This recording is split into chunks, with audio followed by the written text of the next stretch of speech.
Welcome to Google Ads Unleashed, the podcast that helps you harness the power of Google Ads. And now your host, Jeremy Young.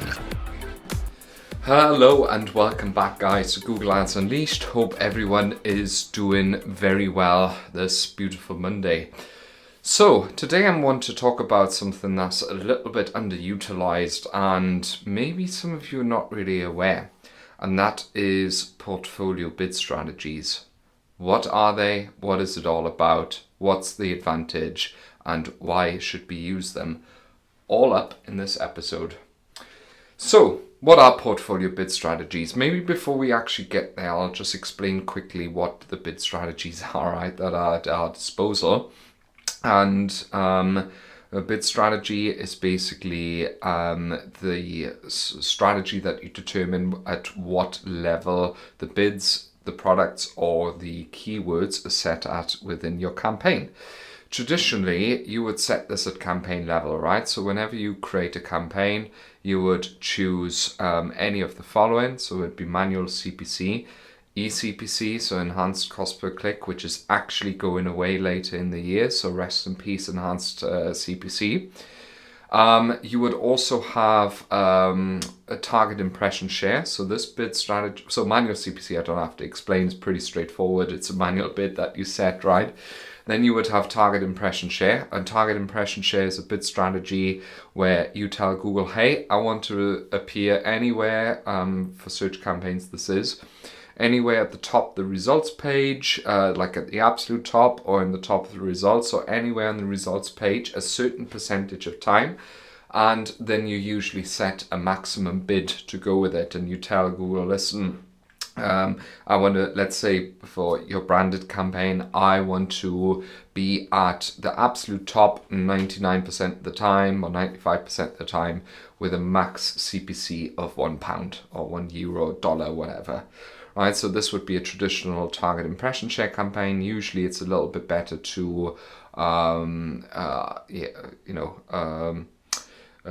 for let's say brand, for instance, or a non-conversion focused strategy. Let's say you want to run a brand awareness search campaign. Why ever you would do that. For instance, I've once done that for a governmental campaign. Then that would be a good strategy to choose. Then you also have maximize clicks, very similar, I would say, to target impression share, but the premise is you tell Google, for the available budget that I have, maximize please the number of clicks that I could get, so it'll aggressively bid into as many auctions as possible to maximize the traffic with the available daily budget. Also, you can set a bid cap, right? So you can say, please, at a maximum CPC of 50 pence or something like that. Then you have maximize conversions. The name's in there for the daily available budget. Please maximize the number of conversions that I could get. Then you have target CPA, which is a form of maximize conversion strategy. So it's maximize conversions at a certain target CPA.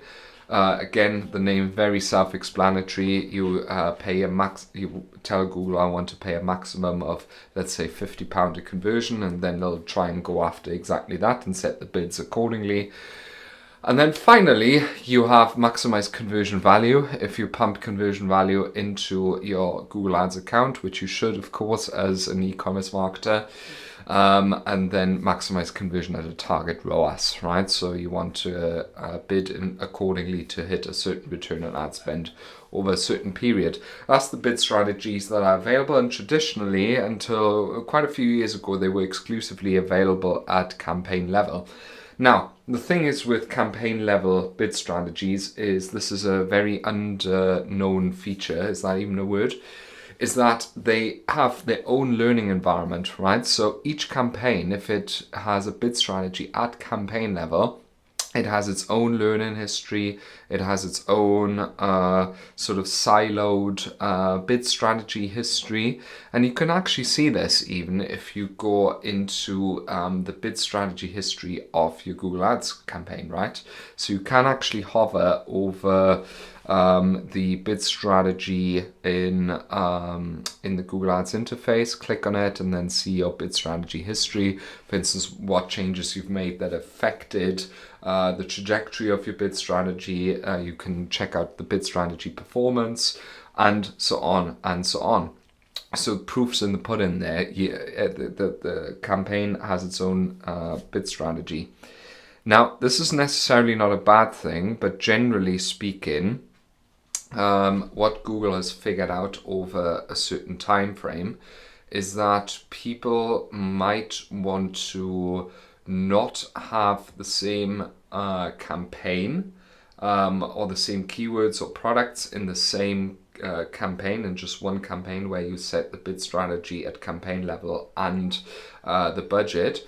But maybe you want to have several campaigns with several budgets which all have the same bid strategy. So what Google then introduced is a so-called portfolio bid strategy. So portfolio bid strategies live on either the manager account level or the account level, and you can actually deploy the same bid strategy across several campaigns at the same time and share their learnings.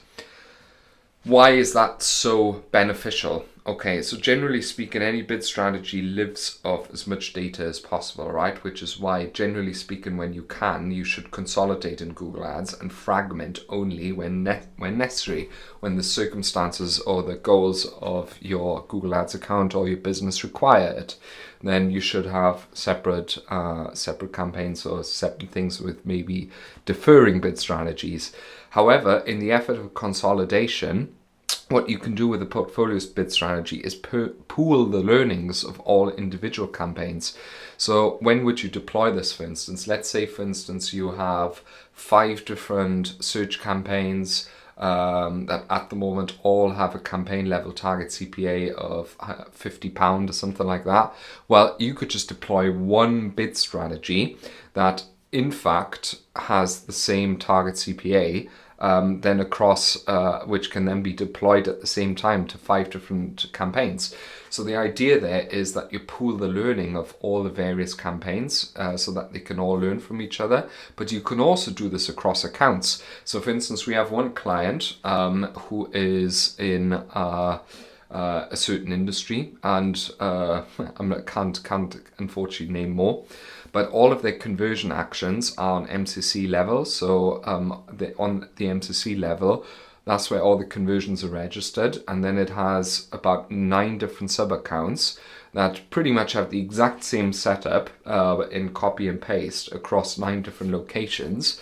And on the MCC level, we actually have a portfolio bid strategy which all of the sub-accounts can draw upon, right? So we pool the learnings across 9 different accounts to optimize performance. So that is one massive advantage of a portfolio bid strategy.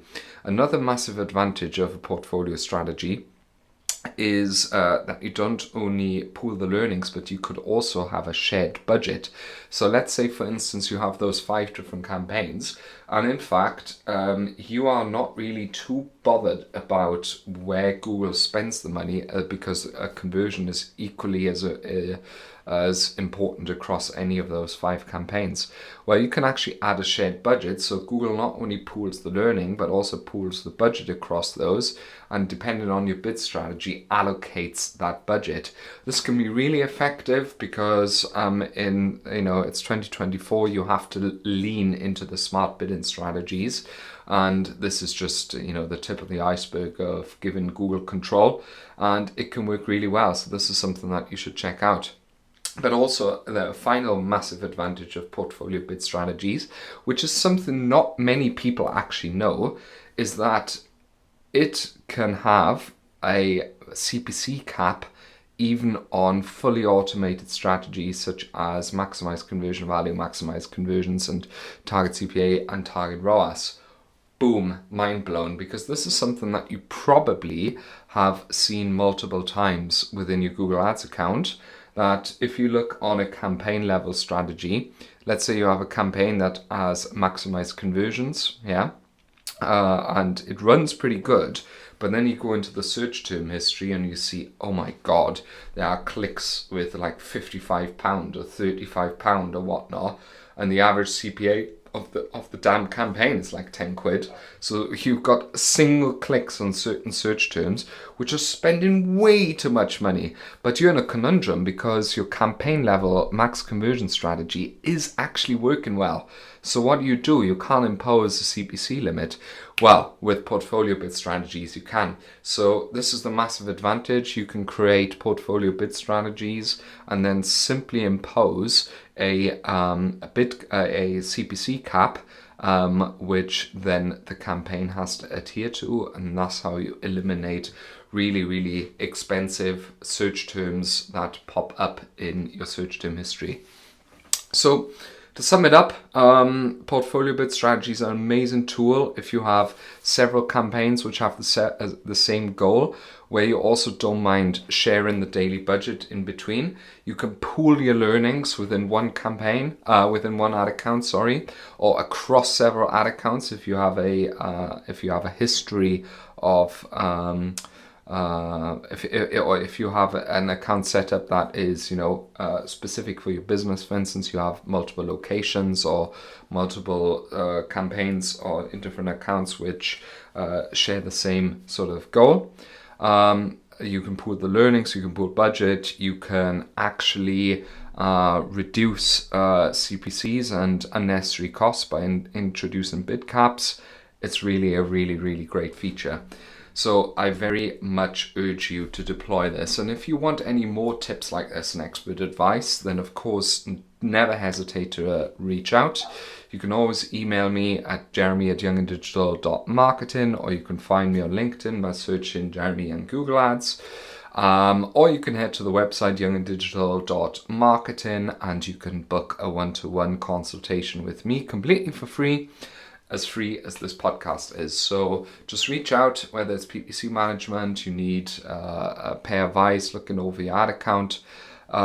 We are always here to support your growth. And this has been Jeremy Young, your dedicated Google Ads expert, and I wish you a productive and happy week ahead. Thank you very much. Thank you for listening to Google Ads Unleashed. Be sure to subscribe wherever you heard this podcast so you never miss a future episode. If you found value in today's podcast, please share it with others and leave a rating and a review. For more information or to connect with Jeremy, check him out online at www.younganddigital.marketing. Thanks again for tuning in, and we'll see you next time.